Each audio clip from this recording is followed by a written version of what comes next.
Nero was Rome's most notorious emperor, responsible for some of the worst atrocities in the ancient world. But how did he become the evilest of the Julio? Let's find out in today's episode of Did Rome Have a Serial Killer? He is infamous for saying, "When Rome burns, Nero fiddles." This means that while the city was burning down around him, he kept playing the fiddle like nothing happened. But when Tiberius died in 37 AD, Caligula took the throne. Nero's mother, Agrippina, hated her brother Caligula, and so she sent Nero to live with his father instead. In 48 AD, however, Agrippina had fallen out of favor with Claudius, and so she enlisted the help of her son to plot against him. And now that there were no more relatives left to protect him, he was called back to the imperial court. It wasn't long before Nero was involved in another plot, this time with his own grandmother, Julia Maesa, and his great-grandmother, Livia, the widow of Augustus. They were planning to replace Claudius with Nero, but again, the plot was discovered, and both women committed suicide. Even though he was 21 years old, he was still a spoiled and pampered boy who relied on his mother for guidance. The two of them lived together in the palace that Agrippina had built for herself. And although Nero's grandmother, Julia Maesa, warned him that he was just a puppet to his mother, he didn't listen. They had planned to kill the emperor and put Nero on the throne instead. But before they could do anything, the plot was discovered, and Agrippina was exiled. Their faith had spread throughout the empire, and was becoming a serious threat to the traditional Roman religion. He also raised taxes and took money from the temples. To top it all off, he began construction on his gigantic palace, the Domus Aurea, which covered 300 acres, and included a huge park with artificial lakes, rivers, hills, and valleys. It was almost like having your own private world. Nero also commissioned frescoes and sculptures of himself and his family members to be placed around the palace and in public buildings throughout the city. His image was everywhere. So Nero decided to get rid of them once and for all. Nero was out of control. By 68 AD, the Praetorian Guard and the Senate had grown tired of his nonsense and declared him to. Nero fled to his palace, where he lived out the last days of his life. He tried to kill himself, but the sword broke. So instead he let his sword-wielding slave hold the blade while he plunged it into his own heart. He blamed them for the fire that burned down a large part of Rome in 64 AD. You can read all about it in Cassius Dio's Roman History. If you want to see more videos like this one, please stay tuned. While people were still suffering from the destruction of their homes and their businesses, Nero gave himself the title of Restorer of Rome. He started rebuilding the city and made plans to make it bigger and better than ever before. They traveled to Greece, where they visited the Oracle of Delphi, and supposedly, Nero got a prophecy from the god Apollo that he was destined to rule the whole world. He was cruel, sadistic, and utterly merciless. His first victim was none other than his pregnant wife, Poppaea Sabina. She had miscarried soon after her arrival in Rome, and Nero blamed her for deliberately getting rid of his heir. Although she begged for mercy, he had her thrown into the Tiber River, where she drowned. Then they went on to Asia Minor and spent the winter in Antioch. Agrippina was murdered on the orders of Nero.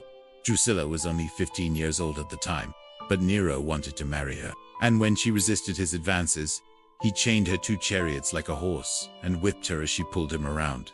He then threw her into the same river where he had drowned his wife, but she managed to escape. When Nero's freed men tried to pull her back to the palace, she ran into the forest and killed herself. While he was traveling back to Rome in 62 AD, the ship that she was on was rocked by a storm. But even though the sailors rowed out to rescue her and pulled her into the boat, they realized it was too late. She was dead. But less than a year later, Claudius died. According to Suetonius, he was poisoned by his own wife, Valeria, who had an affair with a poisonous dwarf who injected poison into the emperor's leg wound. Nero was recalled to Rome and finally took the throne on June 9. At the age of 21, his mother was now empress and she would rule in place of his son until his death. Nero, however, was spared and allowed to stay in Rome with his father. She wanted to distance Nero from her uncle and tried to keep him away from the imperial court as much as possible. But he is also famous for building the Domus Aurea, his gigantic palace that engulfed the entire Palatine Hill and part of the Esque, which he built after the Great Fire of Rome.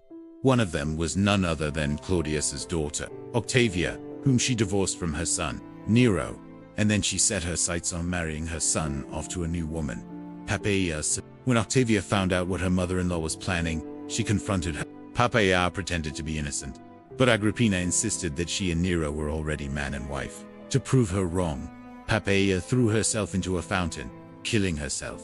Octavia was then given the blame for Poppaea's death and banished, and shortly after she was executed. But most of all, he's known for being one of the biggest villains in ancient Roman history. Emperor Nero became infamous in history because of his tyranny and sadism. His story began with the birth of a baby boy in 37 AD. When he was born, he was named Marcus Aurelius Caesar, but he would later take the name of Nero.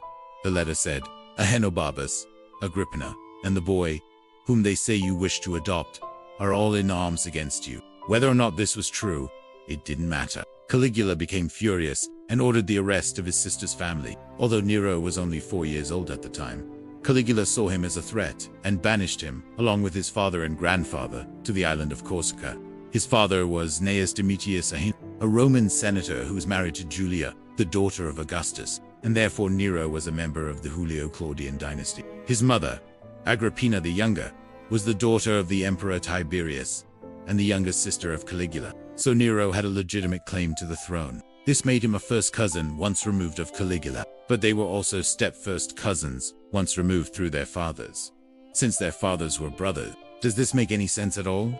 As a child, Nero was sent to live with his maternal grandparents, and it seemed that he was being groomed for greatness as he was adopted by Tiberius in his will. In 41 AD, an anonymous letter was sent to Caligula, accusing his sister Agrippina of plotting against him with her husband and son. 1 year later, Caligula was assassinated, and Nero's mother returned to Rome with her son and married the new emperor Claudius, making Nero the emperor's stepson. But a few months later, Nero's father died. At this point, Claudius decided that Nero had to be gotten rid of, and he too was exiled to the Greek island of Rhodes. After Agrippina was able to secure the power for her son, she wasted no time in purging her enemies. Agrippina wanted complete control over Nero and used his young age and inexperience to manipulate him. But in 59 AD, everything changed. That summer, Agrippina took her son on tour throughout the province. Now that he was in charge, Nero began to reveal his true colors. Next, he turned his attention to his half-sister Drusilla. And if that wasn't bad enough, Nero began to persecute Christians. To pay for his projects, he took money from the treasury, confiscated property from its owners, and then sold them into slavery. While Nero was busy amassing wealth and spreading terror, his advisors were trying to keep him in check, but they knew that it was a losing battle. Did you know that Nero also had a pet bear named P? It was a gift from the king of Bithynia.